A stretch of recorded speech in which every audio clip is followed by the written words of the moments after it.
Well, it's hard to believe that this is my first Christmas here at St. Leo, that it hasn't even been a full year since I've been here, because so many great things have happened already in my own life since I've shown up.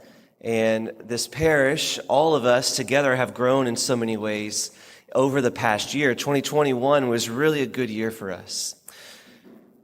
And at this time of year, I usually like to take a moment to reflect and to kind of think about the ways that God has blessed me and others in my life around me over the past year. And it's just a good thing to do annually and to recognize the way that God's moved. Well, I was driving down in my car one day, and I noticed that usually I listen to Spotify as I'm driving.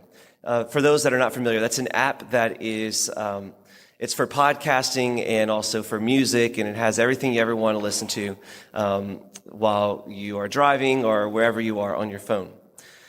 And so I was listening to Spotify, as I typically do as I drive, and it popped up a notification that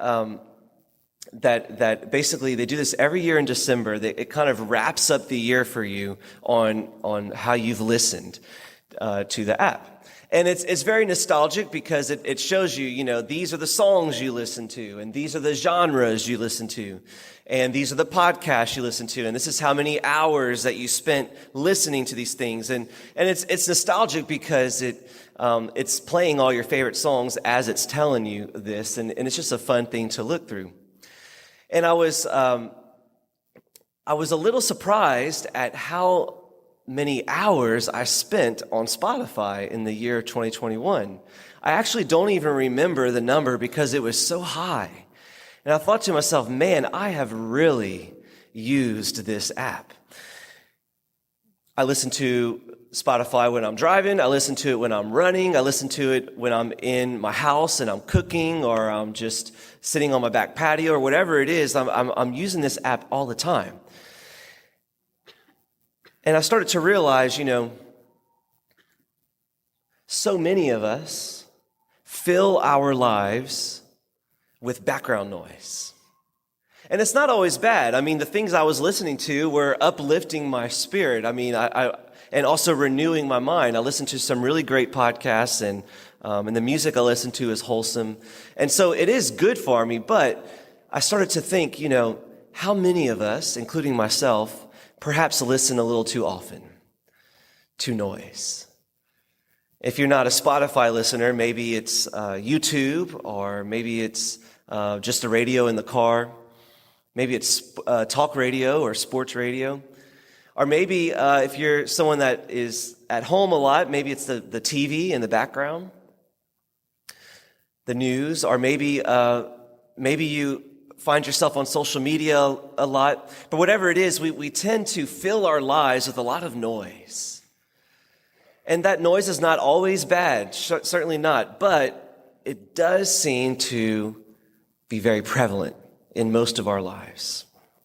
And at the same time, I don't think it's a coincidence that so many people came to me over the past year and said that they were struggling in their prayer life.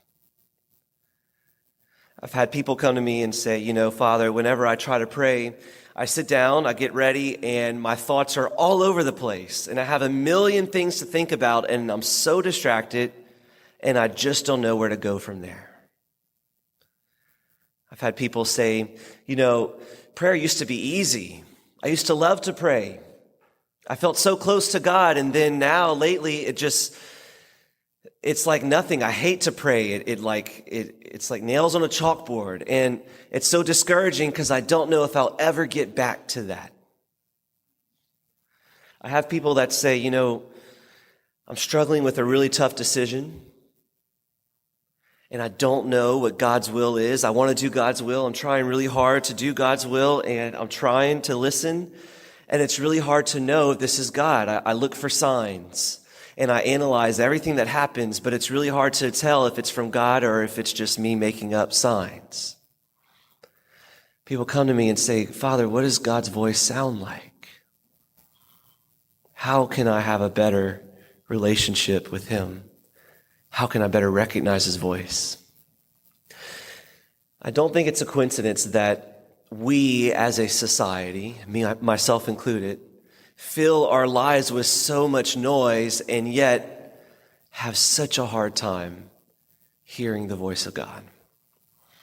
The fact of the matter is, God, when he became man in silence. God typically doesn't try to compete with the noise of the world. Typically, usually, when we have an experience with God, it happens in moments of quiet. It happens in those intimate moments of prayer, or those unique experiences where we disconnect and remove ourselves from the chaos of the world. How awesome would it be if we did it a little more often? We heard in today's gospel part of the story of Christmas. What we know is that it wasn't quite as glamorous as sometimes we may think. But there was a bit of suffering involved. There was a bit of a challenge involved. We heard in today's gospel that Caesar Augustus declared that it would be a census year.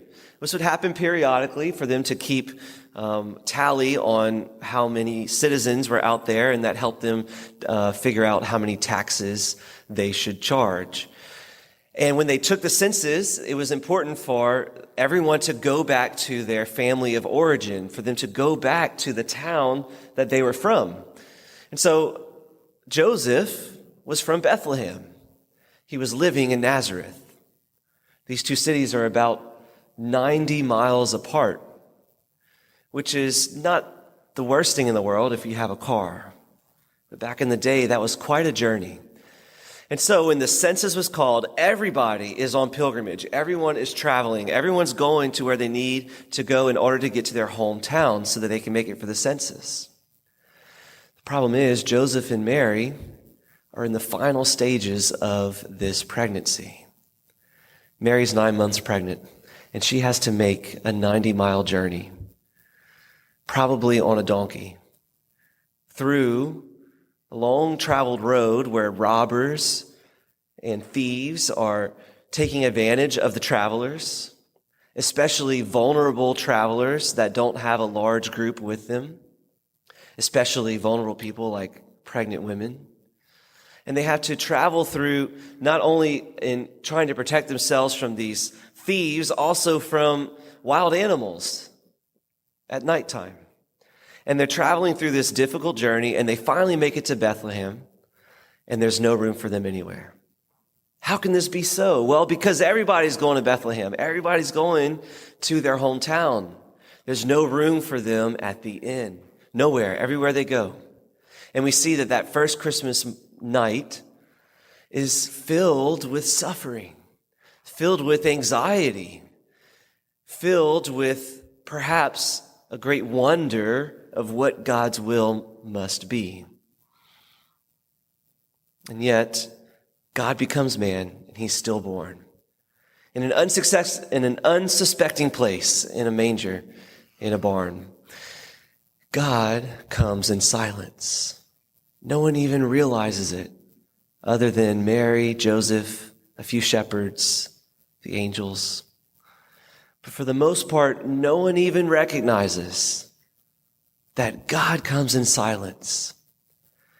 And that's how God continues to come to us throughout the year, oftentimes in silence. But yet you and I far too often are afraid of silence.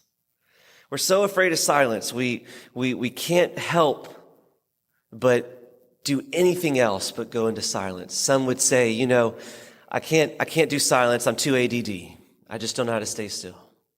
Or some would say, okay, silence is scary because then I'm there with myself and have to recognize who I am. Or some would say, I can't do it. I feel too lonely, or I feel too bored, or I feel too sad because I'm going through grief right now. And so silence becomes very frightening. But God came in silence and he says, do not be afraid. Because he is the light that shatters our darkness in those silent moments. My question for you tonight is this. Do you long for peace? Do you long for that interior peace? Do you long for world peace? Do you long for happiness, that deep sense of joy? Do you long to be understood and to understand? Do you long for love and to be loved and to be known? If so, this is Jesus that you seek. This is God made flesh. This is God putting these desires within you as you long for these big things. But the fact of the matter is that too often we feel otherwise. We feel scattered. We feel stressed. Maybe we feel sad. But when we feel these experiences, this is Jesus knocking on the door of our heart, saying, come, it's time for us to spend some time together. Perhaps we may feel lonely. Maybe we feel discouraged and depressed. Maybe we feel unsure about life and about our purpose. This is Jesus knocking on the door of our heart, saying, come, it's time for us to spend some time together. Maybe you feel angry. Maybe you feel afraid. Maybe you feel tired. This is Jesus knocking on the door of your heart. He says, come, spend some time with me. Spend some time with me, because Jesus doesn't typically try to compete with the noise of the world, because he knows he has something far greater and more profound in the silence. This is Jesus. Imagine how awesome it would be if we could be people that made space for silence in our lives on a regular basis. If we made space for God to actually speak into our hearts so that we may hear. Imagine how awesome that would be if we did this regularly. There's a number of things we could do. Maybe we can unplug a little bit. Maybe we can make it, maybe tomorrow morning when we're with family, we could just choose to put our phones away. Or maybe we can make it a rule that at the dinner table, we're not going to use the phones. Or maybe we can say, you know what, maybe once a week as we're driving to work or we're driving to school, we're not going to turn the radio on. We're just going to drive in silence. Or maybe next time you go and exercise, you're going to exercise in silence. Or maybe one night a week you say, you know what, we're not going to have the TV on. We're going to make space for our family to be present to each other. By making space, God is able to come into our lives and to make himself known. And so that when we feel stressed and scattered and sad or angry, we're able to hear God's voice in it, because we're not running away and trying to numb our feelings. We're not trying to distract our thoughts away from our misery in life. Instead, we have the courage and the boldness to say, Lord, here I am, and I'm ready for you to be the light in my darkness. And God is ready. He's ready, but we too often don't make space for silence. But how awesome it would be if we, every single day, had a space for him. How bold it would be if we would make 30 minutes every day for silent prayer. Quiet, undistracted prayer, whatever our prayer would be, whatever that looks like for us. Imagine how much less we would complain about not being able to hear God's voice.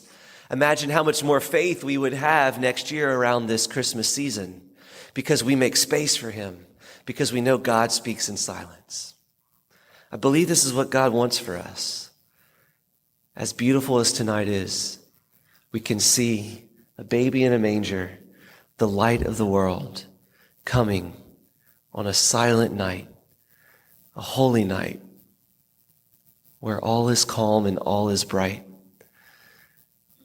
We too can rediscover Jesus every single day as we make space for him by creating more silence in our lives. Amen.